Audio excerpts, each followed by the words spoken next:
Good evening, and thank you for joining us. I'm Alex Flood.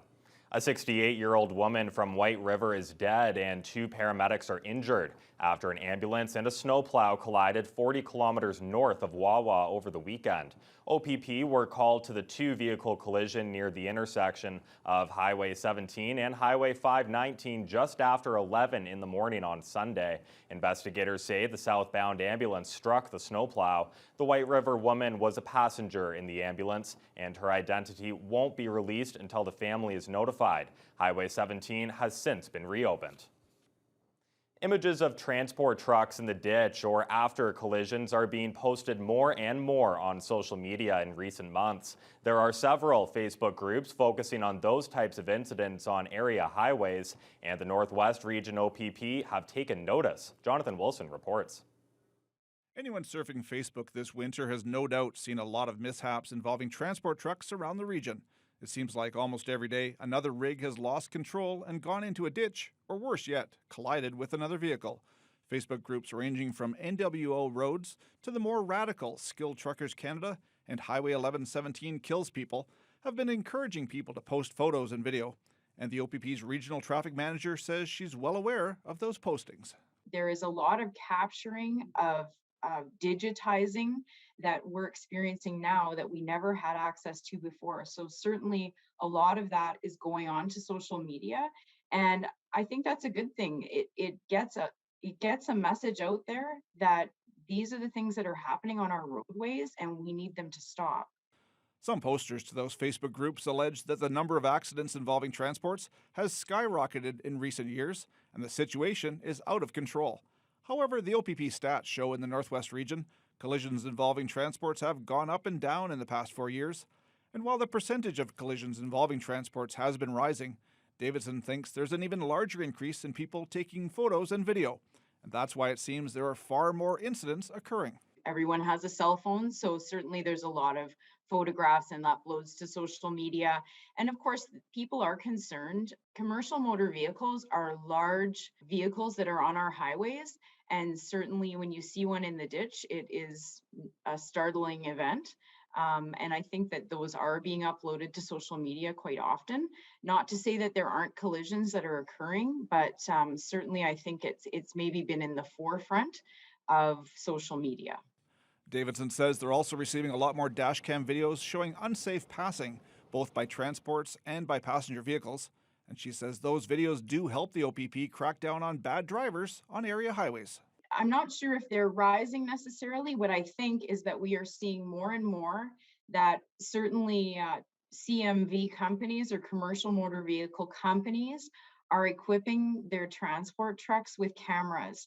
So we're getting footage now that we really never had available to us in investigations. And it can be very important to put back together what's actually occurred and really clarify what we're looking at as far as whether there was an offense committed or not. Jonathan Wilson, TBT News. Diversity Thunder Bay has chosen a controversial keynote speaker for their free virtual speaking event in celebration of the United Nations International Day for the Elimination of Racial Discrimination. Jody Wilson-Raybould sent shockwaves through the Trudeau government in 2019. This year's diversity event will take place on March 23rd. Wilson-Raybould is the former federal justice minister who was expelled from the Liberal caucus and stripped of her Liberal Party nomination for the 2019 federal election. It came after she accused Trudeau of attempting to influence her in the SNC-Lavalin affair, and she then secretly recorded her conversation with the Privy Council clerk. Since the diversity event was announced, close to 1,000 people have signed up to attend online. Event co-chair Carol Rusak expects even more come March.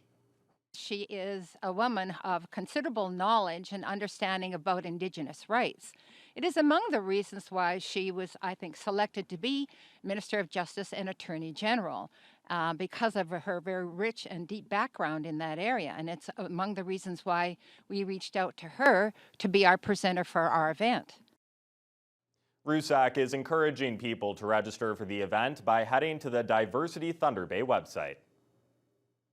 The Underground Gym is celebrating 23 years of helping less fortunate kids stay off of the street.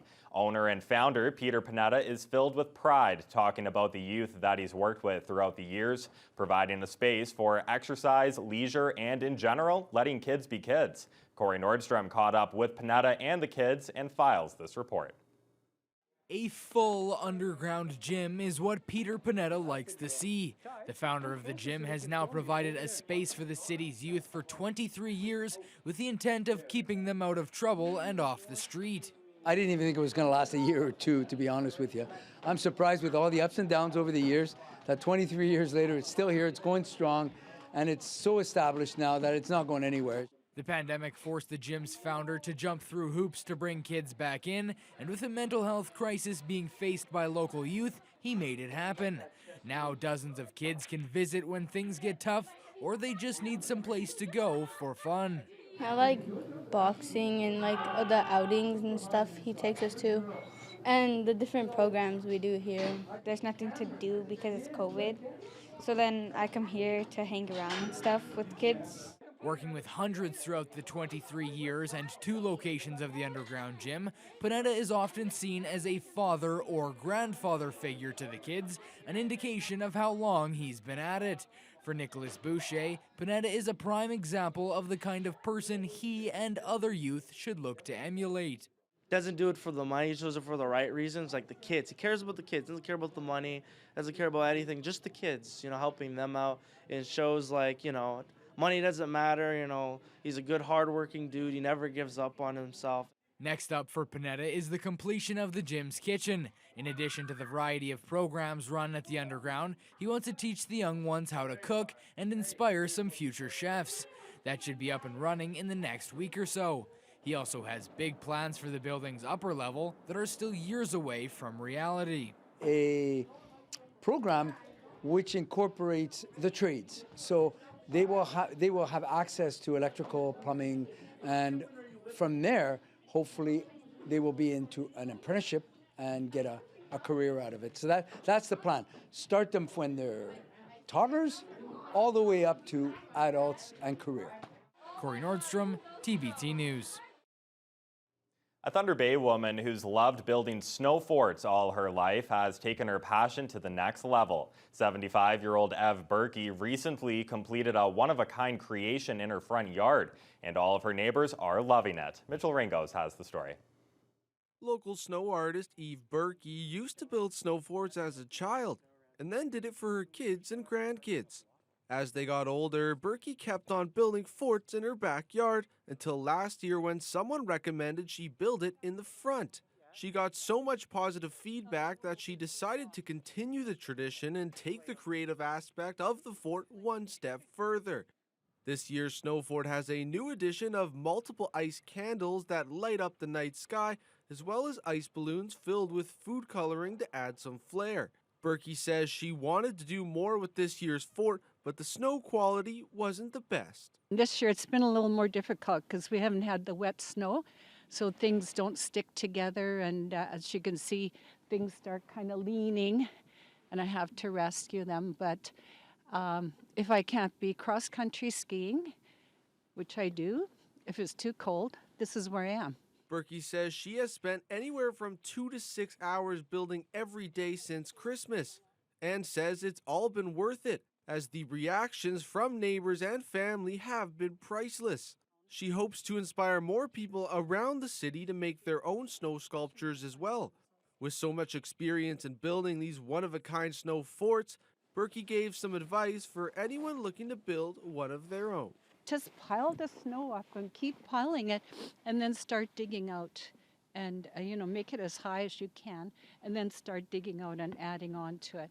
And use your imagination. Like, don't worry if you think it's over the top, like looking like it's too much decorating. There's no such thing.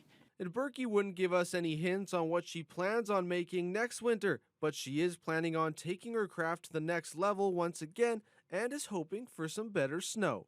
Mitchell Ringos, TBT News. Families were out enjoying the last day of Family Day weekend with a wide variety of activities being held at the Fort William Historical Park and the Mount Baldy ski area. Jessica Clement has the story. Parents and children of all ages came by the Fort William Historical Park to make the most out of the last day of the long weekend. The park had a number of activities and events going on all weekend where kids were able to go sliding, skating, visit farm animals, and play a number of games and sports with Science North. It's been really great, couple days we've been able to do. We've had a great turnout, really nice to see everyone back enjoying the winter outdoors here at the fort. We've really enjoyed having everybody back.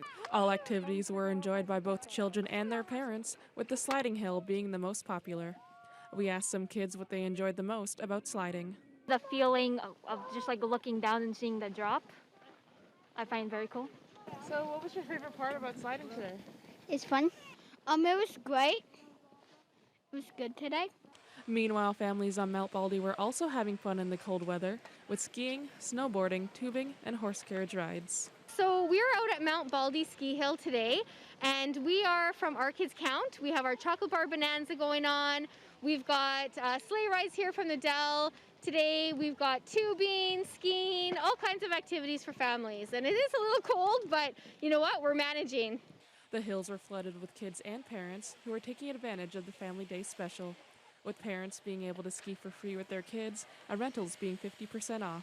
Along with the special discounts, Mount Baldy also offered horse carriage rides, where families were able to relax for a bit and ride around the property.